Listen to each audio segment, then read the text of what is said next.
Oh, good morning, dear folks. Good morning. And I mean that. I really mean that. We're going to get into that. We're going to find out how much I really appreciate being here in a minute.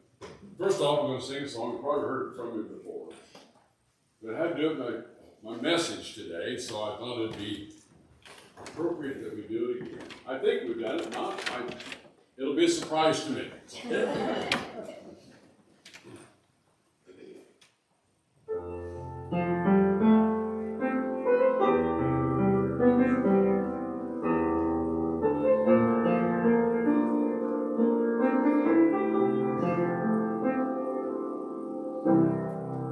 Is there something in your way?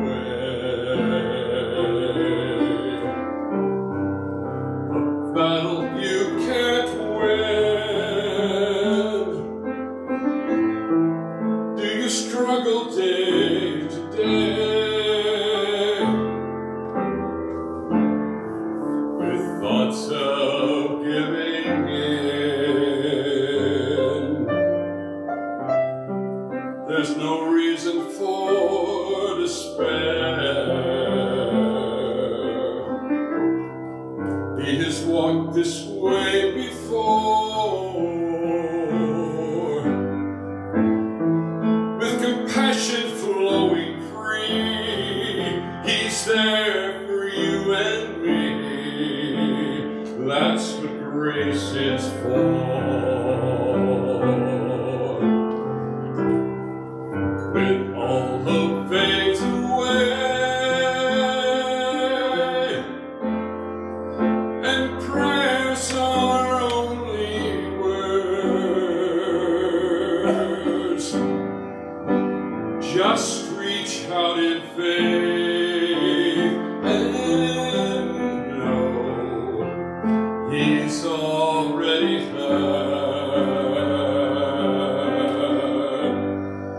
He'll mend your wounded heart, and peace He will restore. His arms are open wide, walk through mercy's door. That's what grace is for. When the answers just won't come, and your soul cannot be heard, when it's all been said and done, rest in the Father's will.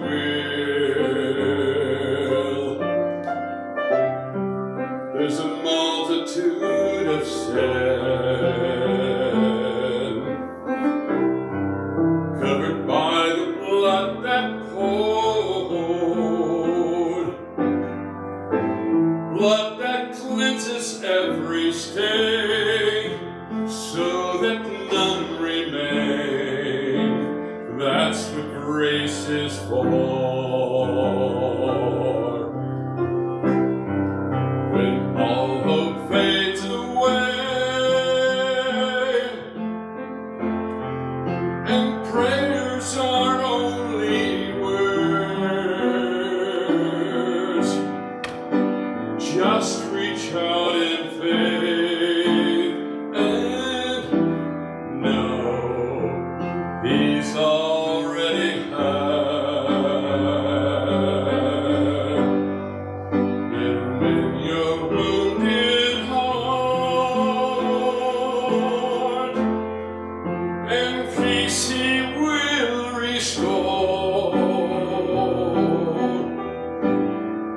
His arms are open wide, walk through mercy's door. That's what grace is for. His arms are open wide, walk through mercy's door. That's what grace is for.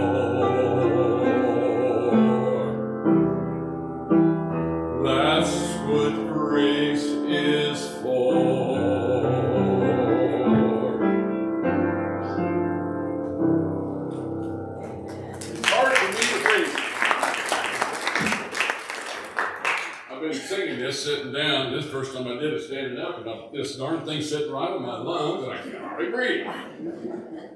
Okay, now back to what I was saying earlier. It is an absolute, and I mean this, it's an absolute joy to come over here. You guys got thought of at our home all week. We're going to get to that. But in coming to that, well, it'd be a long story, but it'll be short. You guys know I don't last long. But today is mostly about encouragement. And if I had one word, encouragement. We're going to get to that. The other one, if there was a title, and we're going to have a whole list of sermons here. Today's sermon would be Clean Out Your Closet. She's really laughing about it. We're going to get to that. But here's the first part. In Romans, the very first chapter, and I'll read maybe 15 of the verses. But this is so cool. And this was me talking to you, but Paul is saying it so brilliantly. So this is why you got thought of this week. Paul said, Paul, a bondservant of Jesus Christ, called as an apostle, to set apart for the gospel of God, which he promised beforehand through his prophets in the Holy Scriptures concerning his Son, who was born of a descendant of David according to the flesh, who was declared the Son of God with the power of the resurrection from the dead according to the Spirit of holiness, Jesus Christ our Lord, through whom we have received grace and apostleship to bring about the obedience of faith among the Gentiles for his name's sake, among whom you are the called of Jesus Christ. To all who are beloved of God in Rome, or in Versailles, or in Beardstown, or in Mount Sterling, this is so cool when he says it, called as saints, you guys.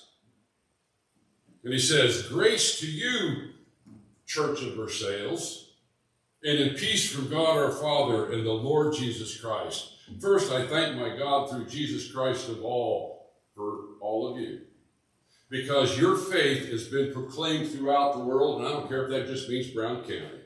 For God, whom I serve in my spirit in my preaching of the gospel of his Son, is my witness as to how unceasingly I make mention of you.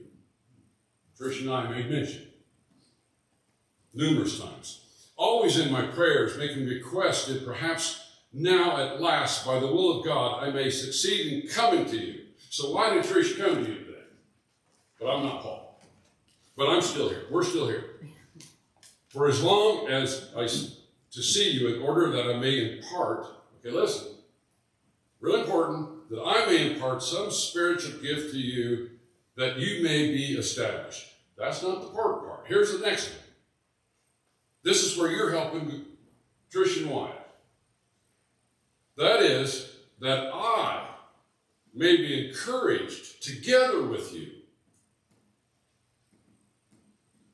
Together with you. I come to Versailles today to be encouraged. And if you don't think that's the truth, it's going to be the truth, because you're going to hear about the truth from Papa and Gogo. Okay. I'll stop right there for right now and I'll come back. I sincerely, with all of the gusto I have as Wyatt Sager, you guys in the church was mentioned numerous times this week. And when I talk about, there was two words there, two important words. One was grace. We sang about grace. Amazing grace. The chains are gone. I sang a song about grace.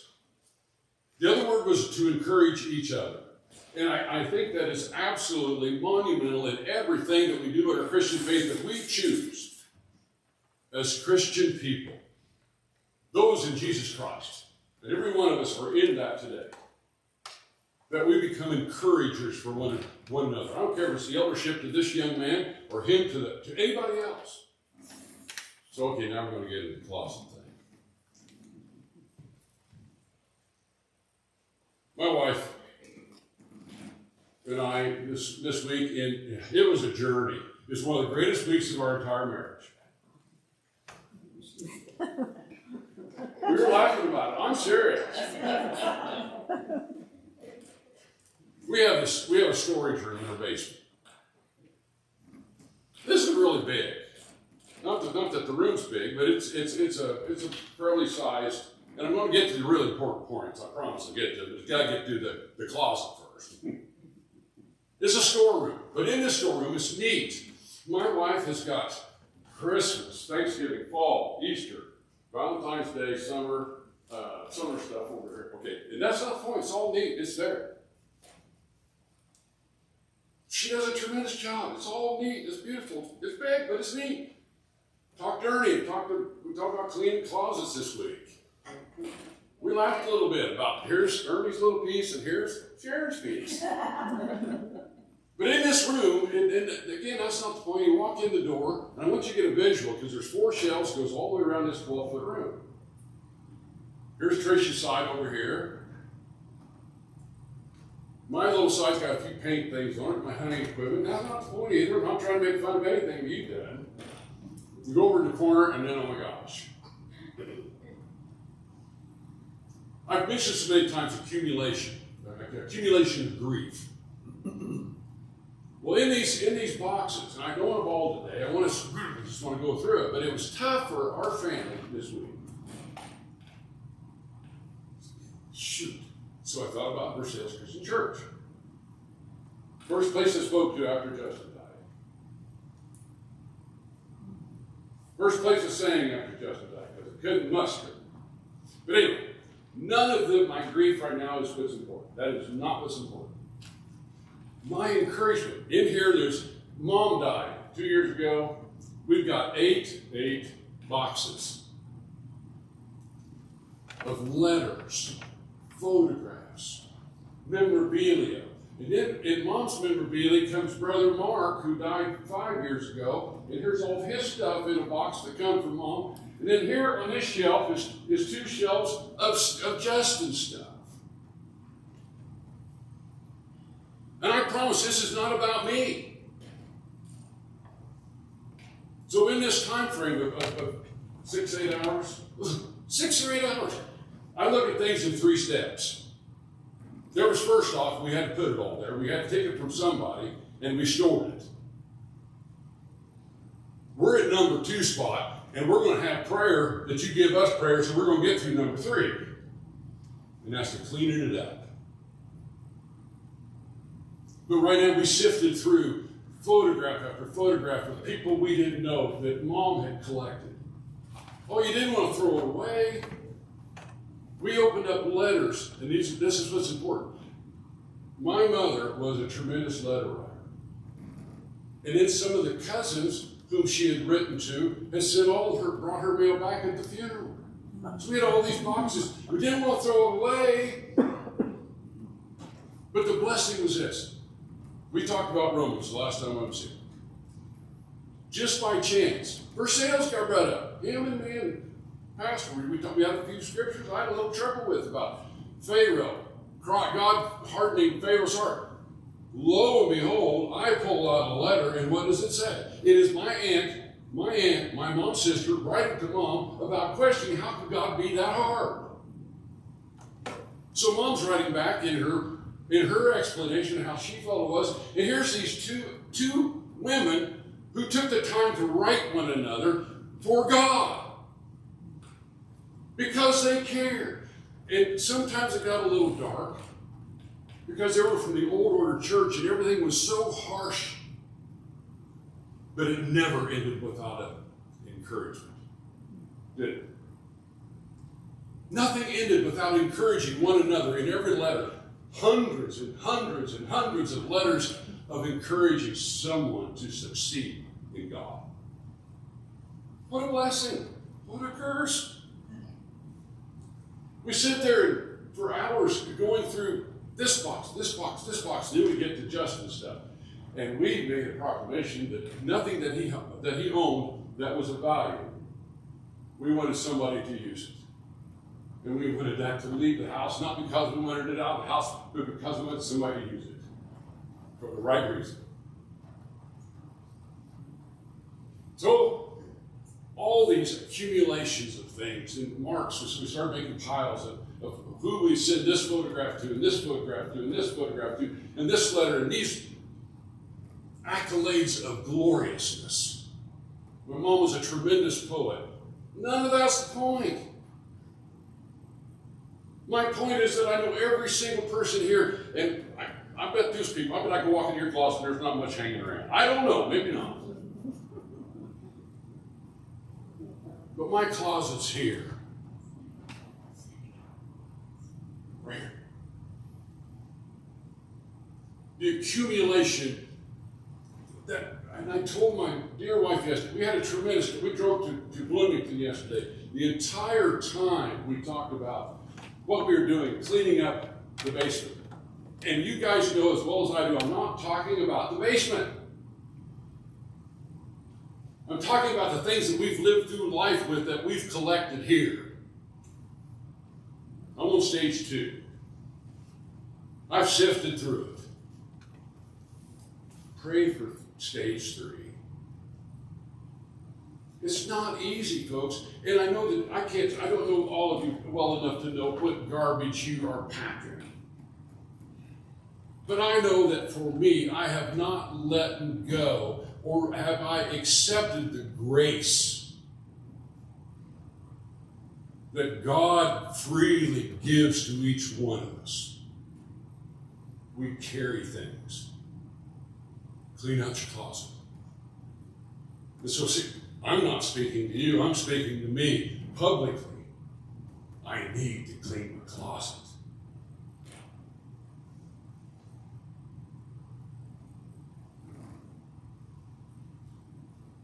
I don't know how to do it every day. But I trust in Versailles Christian Church that you people know how to pray.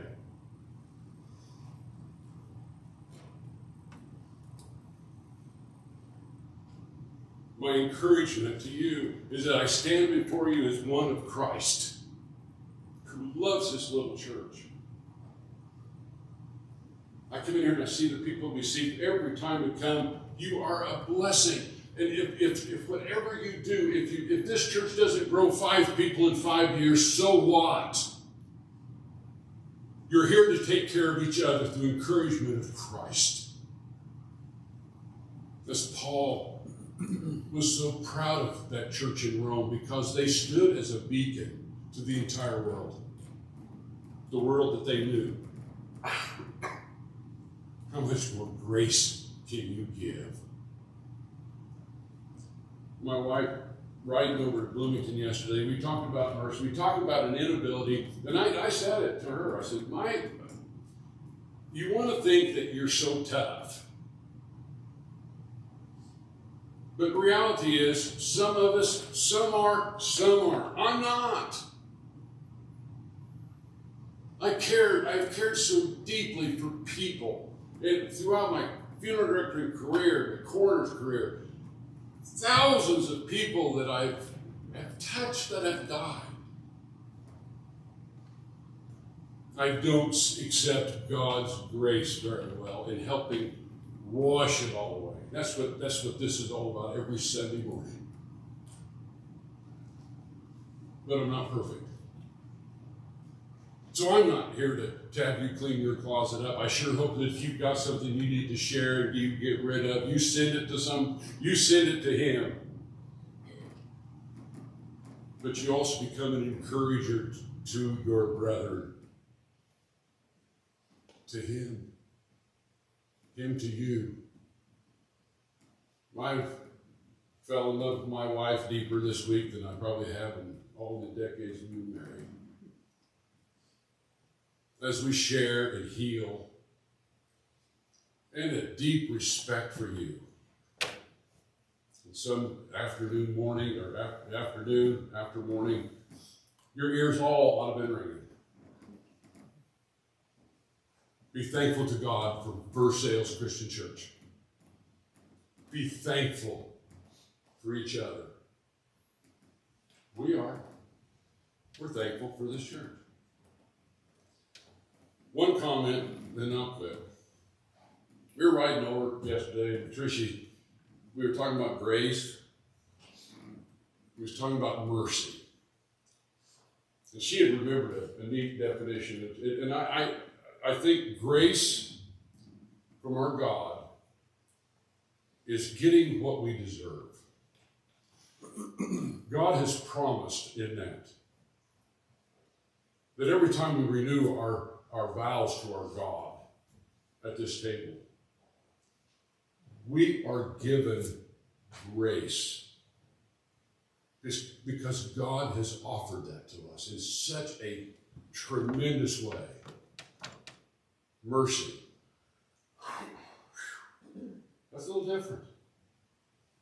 Mercy is God giving us most likely what we don't deserve.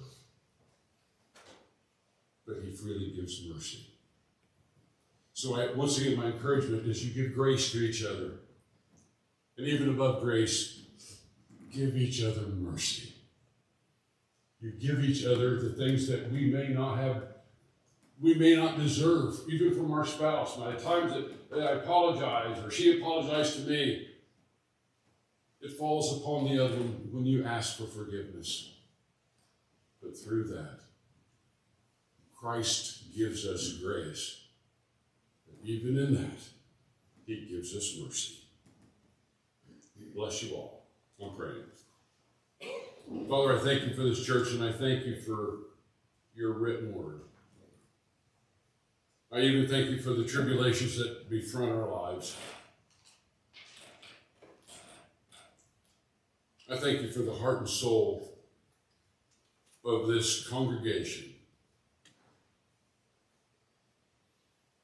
attempting in their way and in our way, and we know we fail at times, of being a light for you. Father, heal us all. Heal us all. Where our closets and our hearts get full. Just give us peace. In your most precious name I pray.